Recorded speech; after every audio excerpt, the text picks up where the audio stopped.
Thank you very much, Mr. Mohammed. And it's really brilliant to see the approach, the balanced approach that you have taken in terms of understanding migration as an adaptation mechanism, as well as issues to do with the protection side of it, particularly the issues that you raised, that your organization is working on returnees and so on. That's brilliant to see, because that is quite interesting. Also, the point that you raised in terms of looking at it as a holistic mobility, which of course includes migration, displacement, and maybe temporary relocations. Mr. Mohammed, thank you very much, and it's really enlightening. I have to thank every of our speakers at this point in time. Thank you so much for your perspectives, which we really dearly value and also appreciate. We also are happy to work with all of your organizations. With those few words, I think let me now transition into the second phase of our webinar, which is a discussant session. At this point, I will invite my colleague, Lena Brian from IGAD Migration Office to take over for the discussant session. Lena, the floor is yours.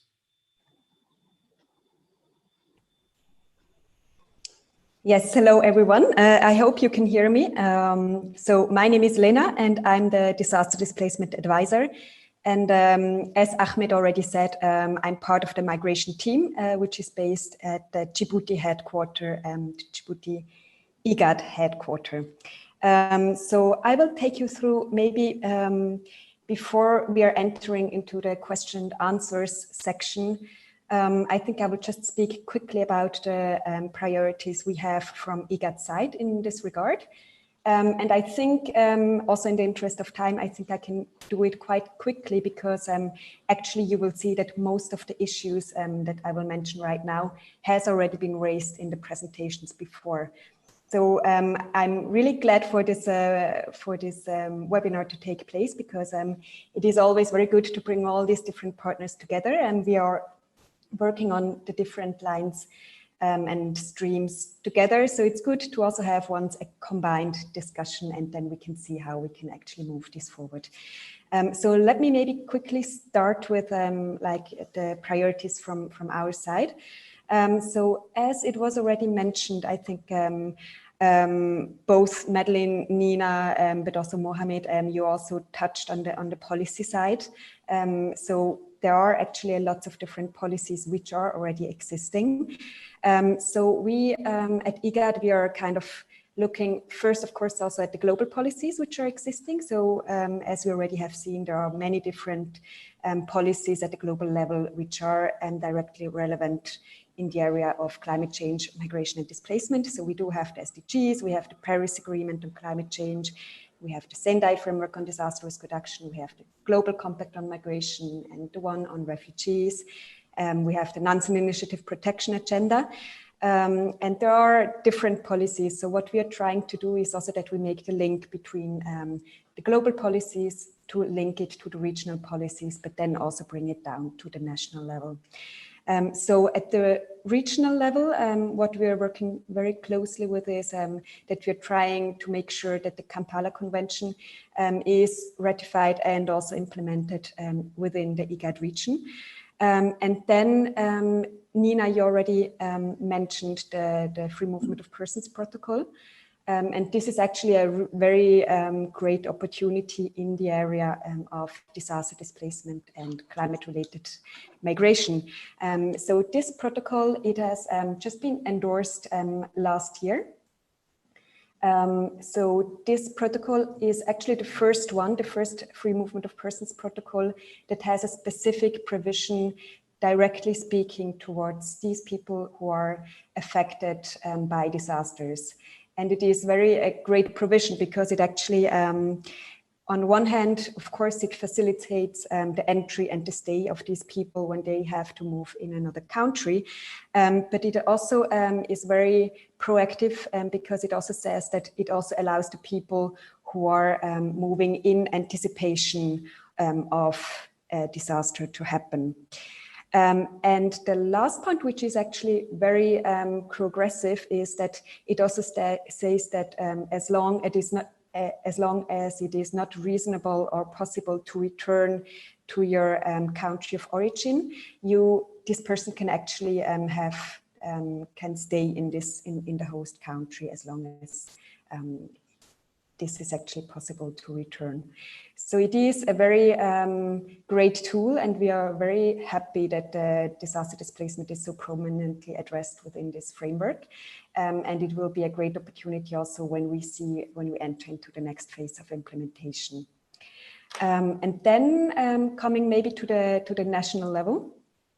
We are working on two different streams. So one thing is that we are trying to include the climate change issues within the policies that exist in the area of migration and displacement. But we're also trying to do the vice versa side. So we're also working to integrate migration and displacement issues into the national policies on disaster risk reduction, climate change adaptation and development, etc. And this is the work that Nina from NRC has already mentioned. So now there is this tool, this words into action on disaster displacement, which actually gives some guidance on how the Sendai framework on disaster risk reduction can be taken to the national level, and how displacement and migration can actually be included in the disaster risk reduction policies.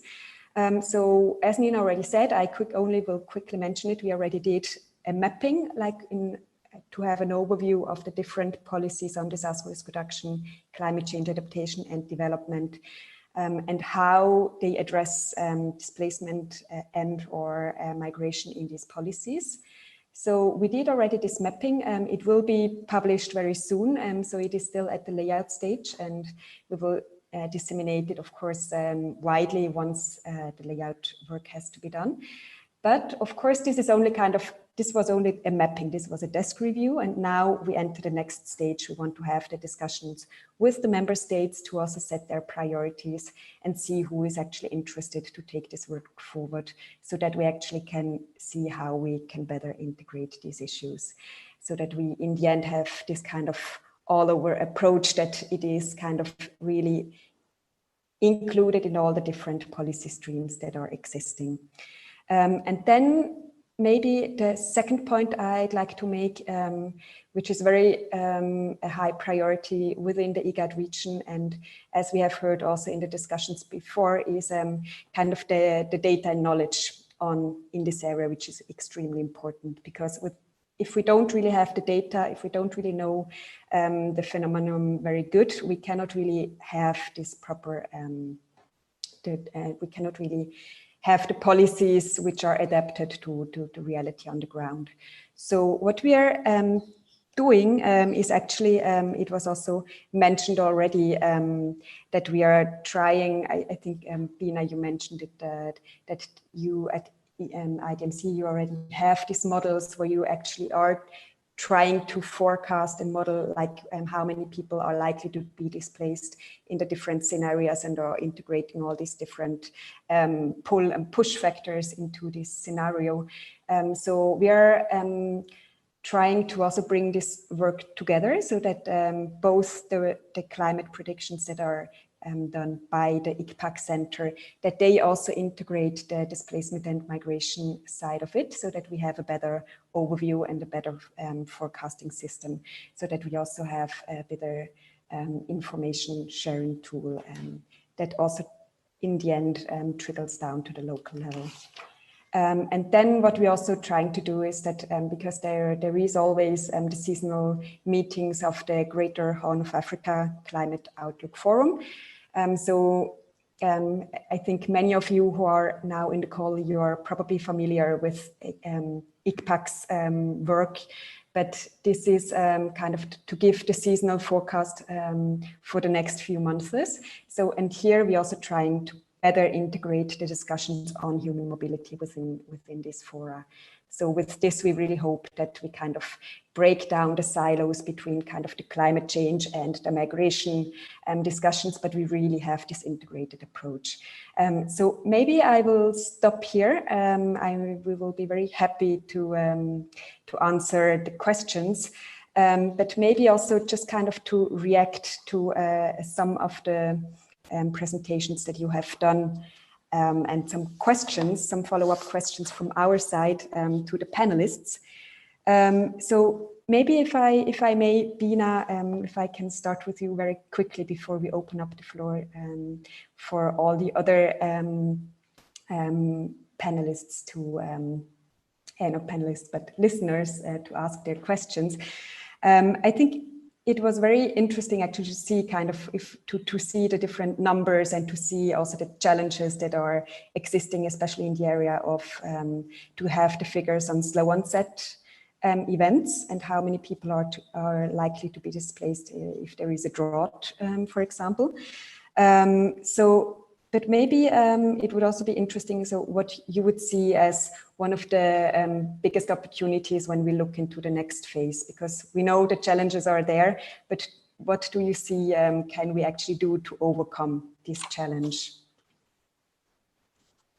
Thank you very much, Lena. And I think some of the comments in the question and answer, as well as in the chat box, went into that direction as well. So it's, of course, the kind of the question that everyone is grappling with. But I do think from our perspective and based on the analysis that we've been doing over the past years, it's really highlighting and focusing in on two things. I mean, one is what I mentioned with the understanding of that risk equation. So to shift the focus a little bit away from just the hazard to the vulnerability and exposure, and because that opens up a lot of opportunity for development investments, community resilience building, like was said here in the comments, basic investments in reducing inequalities, because if we look at who is actually then forced to consider moving, that is often not the high-skilled, high-income groups in the population, but it is unskilled laborers, people without access to land, people who are dependent on subsistence agriculture, for example, or pastoralists who are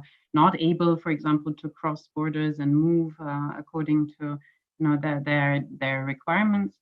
So there are a lot of investments that can be done through basic development interventions, but also regulation, like, for example, free movement of people, but beyond just the migration for specific ones, really broader health, education, livelihoods investments. And I think we all know that, but very often the attention is being diverted from that back to, oh, we need to do something about displacement per se, but it is about basic inequality if we look at really the underlying issues.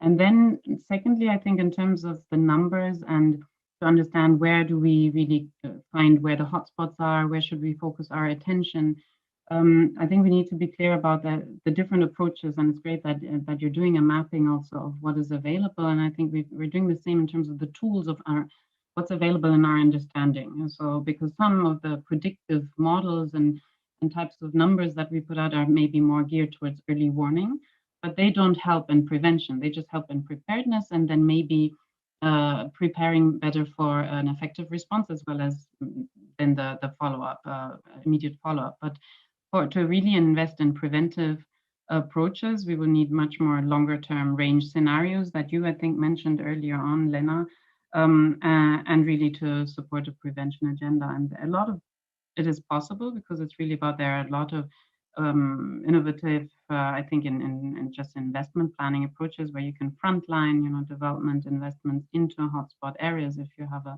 have a joint and a shared understanding, of what is going to happen within a region or within a country.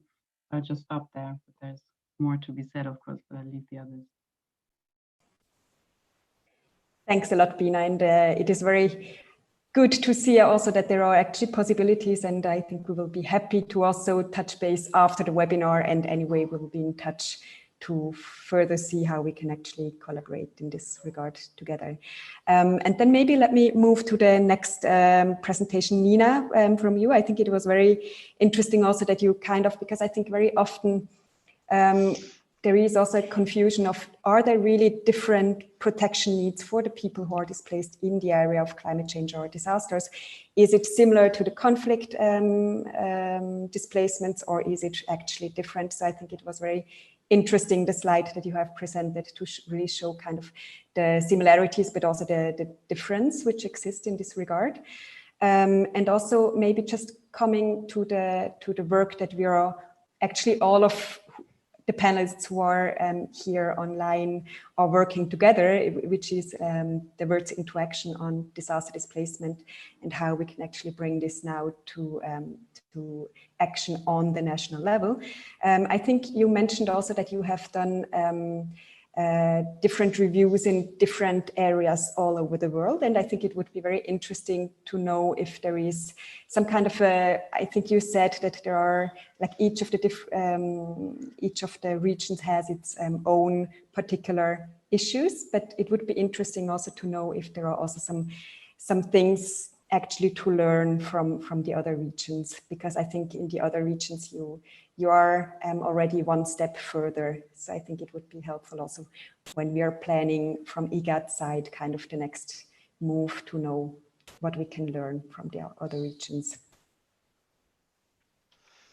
I think, sorry, I think on learning from or across regions, I think one thing that we have experienced is that there isn't necessarily anyone pushing back that we should not work on disaster displacement. Is much more how to do it, and then do it in a meaningful way.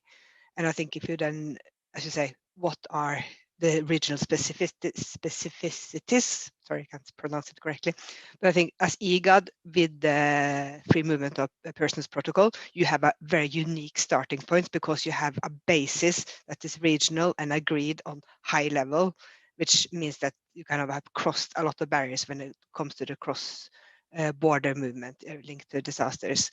But I think what we are also trying to do, and working very closely with the UNDR, the United Nations Disaster Risk Reduction Office, is that when, for example, in South Africa, when their guidelines now are being endorsed by the National Disaster Management Agency, that we can also then share them through the UNDR website. So people who work on DRR and DRM, disaster risk reduction, disaster risk management, can have kind of one place to go and find examples of how was this included in other countries. And I think what we see is that often on the region level, you can be quite clear on intentions, but how do you actually do it when it comes to both, as Dina talked about, the prevention, but also preparedness work. And when we now work in Mozambique, for example, they had a new DRM law being endorsed by the government in August 20. And they didn't mention displacement as such, but they were very keen to have then a strategy on disaster displacement that will support their new law. So instead of starting to talk about disaster displacement in the law that they felt was a bit unclear how to do it in a good way, they said, we won't put it too much in there, we put it in the strategy after. And that strategy is now being developed. So I think the main experience is that there is a big willingness to do it, but how do you do it with the current resources? How do you do it without kind of putting a big new process on top of everything else? And I think, as you said, how you as IGAT are working to kind of get displacement into the climate change and disaster risk work, and the other way, get climate change and disasters into the more humanitarian protection work. So if you're trying to get those two sectors to pick up the practice, so it's not about creating new systems, but making the systems that are existing much better. So I think sharing and using UNDR as the DR organization as the holder of the knowledge. And I think also what I think is very important is that when there are events, whether online as these days, or when we maybe go back to more face-to-face, that we also have kind of learning labs and not just side events and presentation where we try to show what are we doing and how good are we doing on it, but really how can we work together and how can we learn from each other. And we see now that Mozambique and South Africa, there's a lot of learning going between the two countries because there's a lot of similarities. And I think this, I think there will be a lot of space also in IGAD. How do you learn from each other within the IGAD region? Okay, thanks a lot, Nina, for these precise recommendations, and we'll definitely make sure to pick them up. And maybe let me go quickly to UNHCR, to Madeline.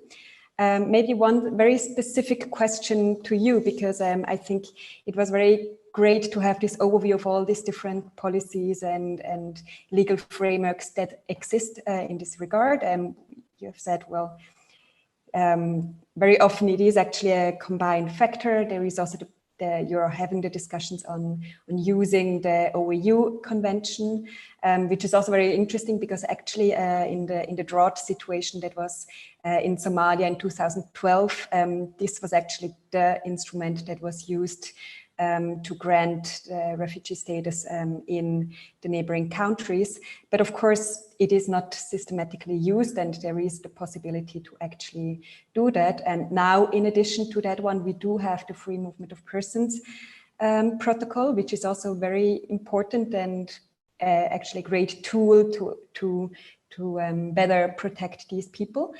And my question would be a very quick one. If we see that all these different policies are in place, do you think with that kind of the issues are covered and the people are covered, or would you think that an additional policy which specifically addresses these kind of movements is required? Or do you think we can actually use the existing pathways that are already there? Thank you, Lena. It's a very good question. Indeed, I think today's discussion has highlighted that we do have a number of important tools in existence. And even though I wouldn't want to say that we have the field covered, I think there are indeed still situations and still questions being raised, particularly about what form of protection needs to be given to people, particularly those who perhaps don't qualify for refugee protection. I do think we need to work further on looking at better application of the instruments that we have. And so this is a part of the rationale behind HCR's issuance of its legal considerations last year. And that's also a reason why we're also very interested to talk further about the further application of the OAU Convention. It was the anniversary of the OAU Convention a couple of years ago, and we had a number of significant events there with AU and other partners that were focused on looking at raising awareness of these, taking stock of what's been done. And what emerged clearly from those discussions, I think, is that there is a need, and very positively, it seems an appetite on the part of officials in many of the countries that are party to that convention to discuss and learn more about the ways it can be correctly and usefully applied in situations in Africa that authorities are dealing with on a regular basis. I think there's been also important focus in this discussion on the Kampala Convention. You mentioned it also as a key instrument on which you're focusing. And this, I think, is another area where we all need to look at ways in which we can strengthen its application. There is work being done, of course, in the context of clusters, the cluster system amongst UN agencies to strengthen operational responses.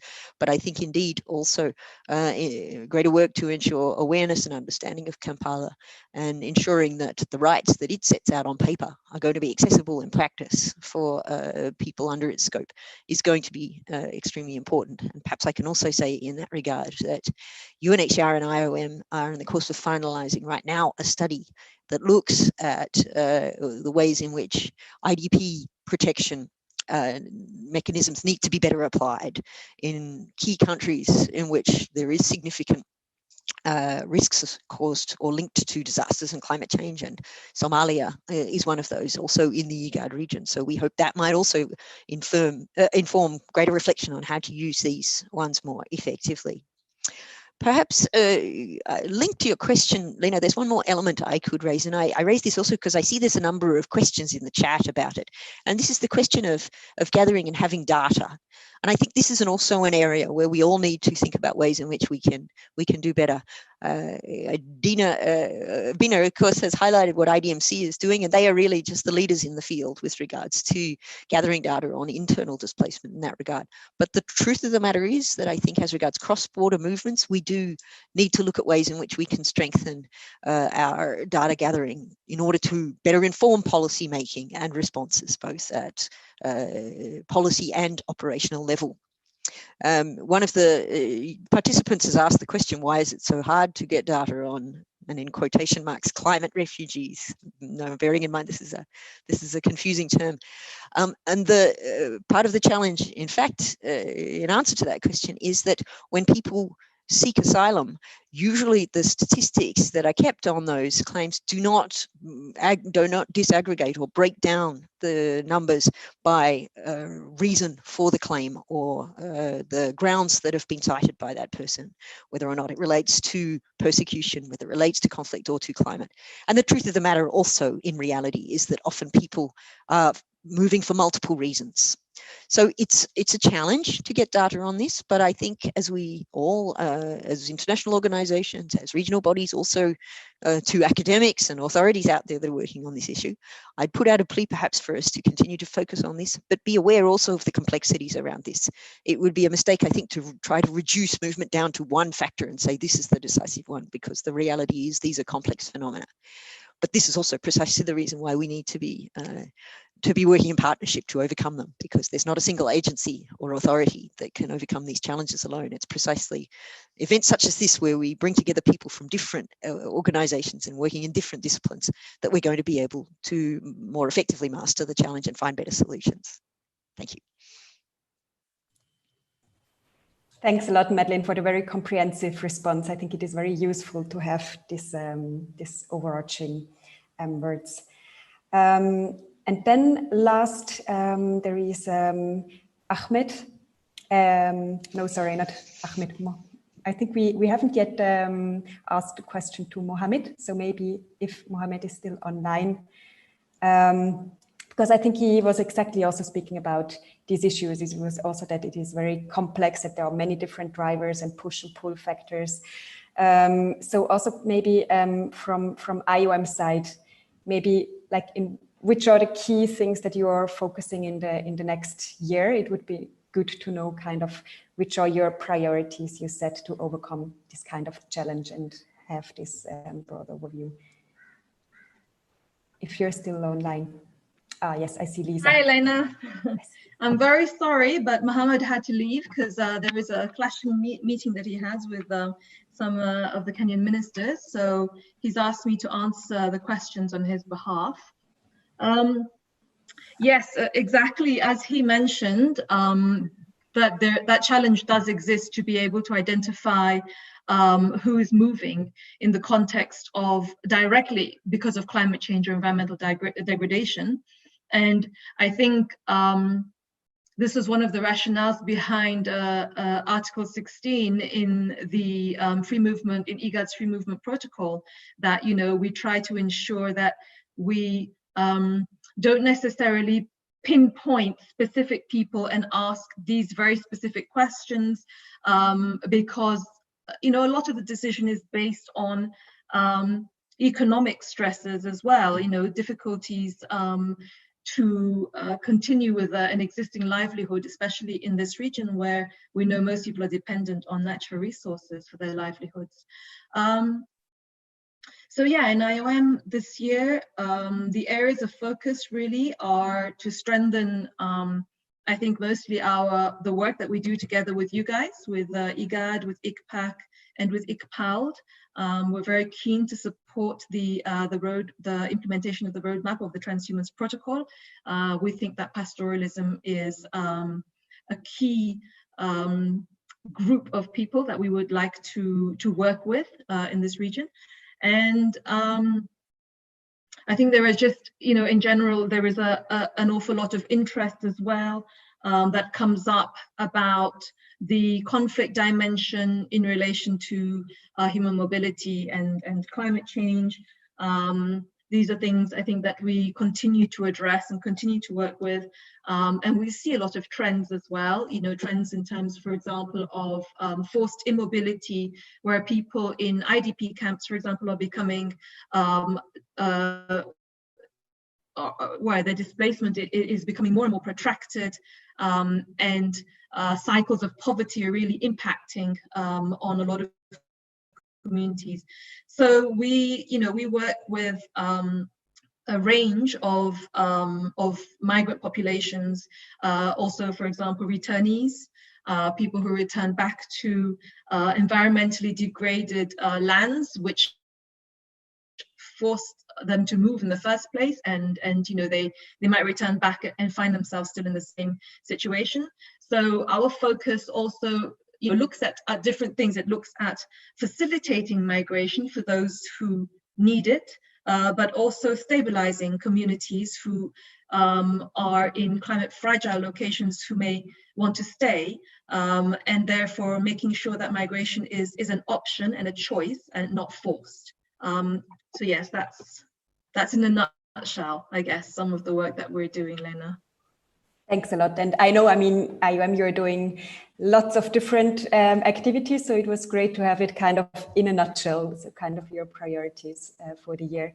And with this, I think I give back the floor to Ahmed to kind of guide us through the question and answers section. Thank you very much, Lena, for the nice discussion session. Also very happy to see Lisa coming in here. I think most of the questions are answered, as I can see in the chat box, but I just would like to take 1 minute to go through them as they are collated here for me. Feel free if you think that there are some things that you can add. I will give you another 1-2 minutes to each of the speakers, so that you can come in and try to address. For example, our colleague Abebe is asking why the Horn of Africa is a hotspot for migration and displacement. Anyone who think he can answer can come in. The other question is from Narcos Ware, who's saying, personally, I hope that the interface of the interaction of disaster and climate change is not well understood over many parts of the globe, including concept. How do you relate climate change with hazards most often occurring in extreme sites like flooding and droughts? That question is also put to the speakers. Maybe the other one, which I think is not yet answered, is from Abdisamed Jamal Kader, who puts, to predict displacement risks, the climate change models should include socioeconomic and political aspects of the country, such as unemployment rate, GDPs, and conflict potentials. In addition to the rainfall and other climate models, it says.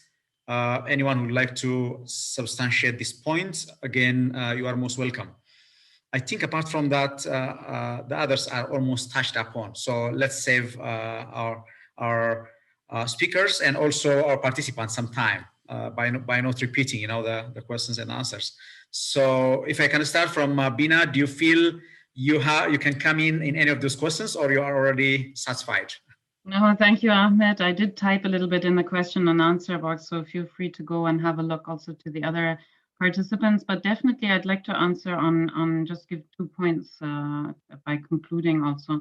One, that in terms of the hotspot in the region, I mean, first and foremost, I think we have to recognize that migration is not a new phenomenon, and it's also not a negative phenomenon. We shouldn't be thinking of hotspots or crises when we think about migration. It's part of human development, social and economic development, and particularly so, I would say, in the East Africa region. It's always been part of economic exchange, cultural exchange.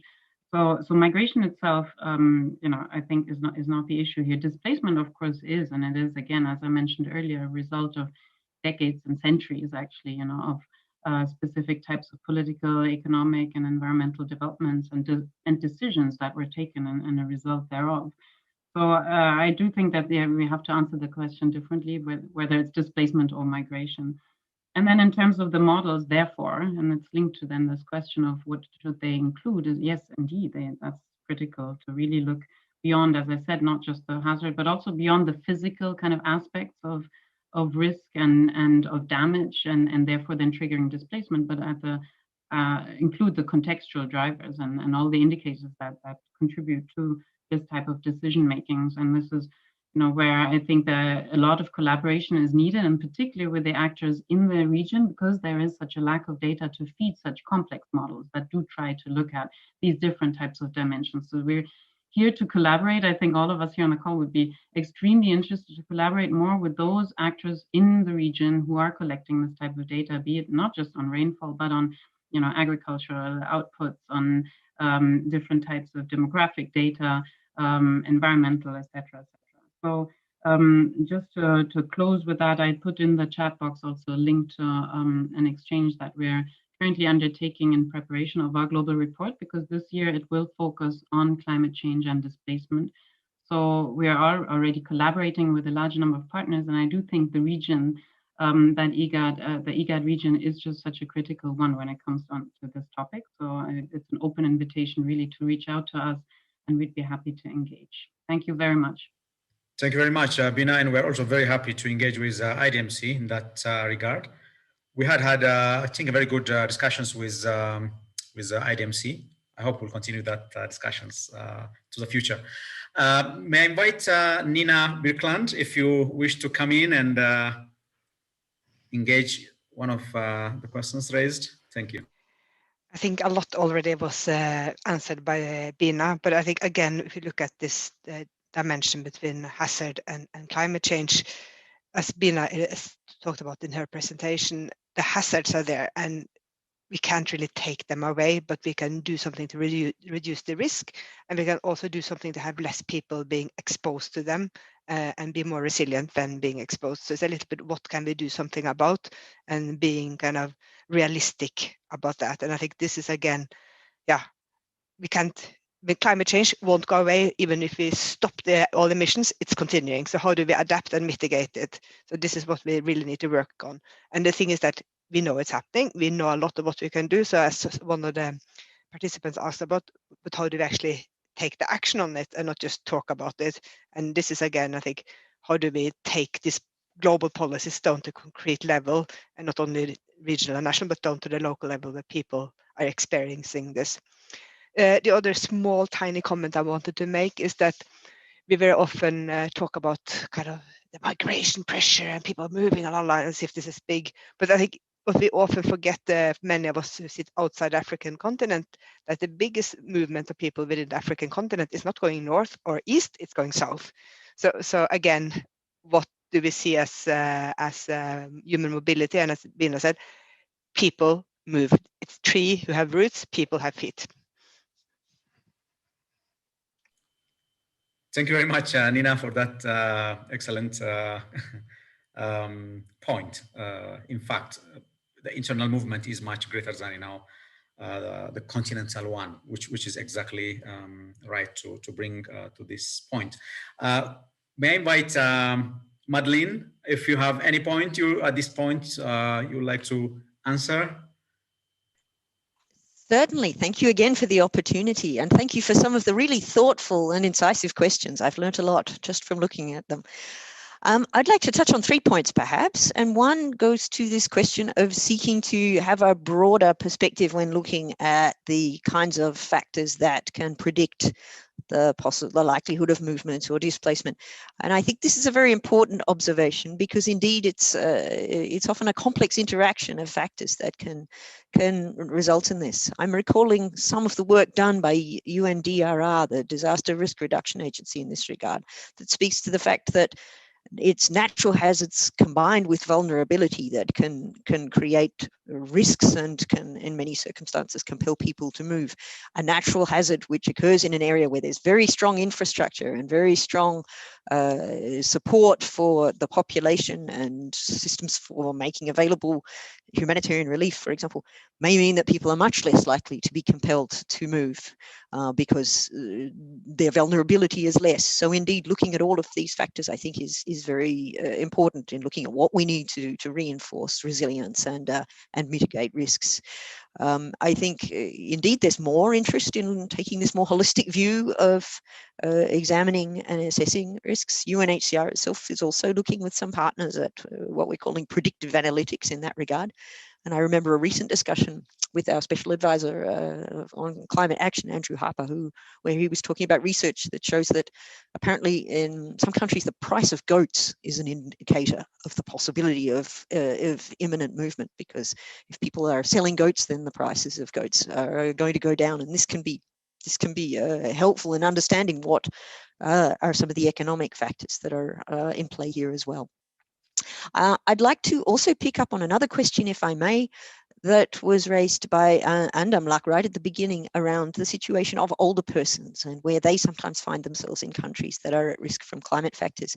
And I just want to say that this is a really important element, because what we see as UNHCR is that it's critical that our efforts to prevent and also respond to displacement need to take comprehensive account of the situation and needs, as well as the potential contributions of all groups, including older persons.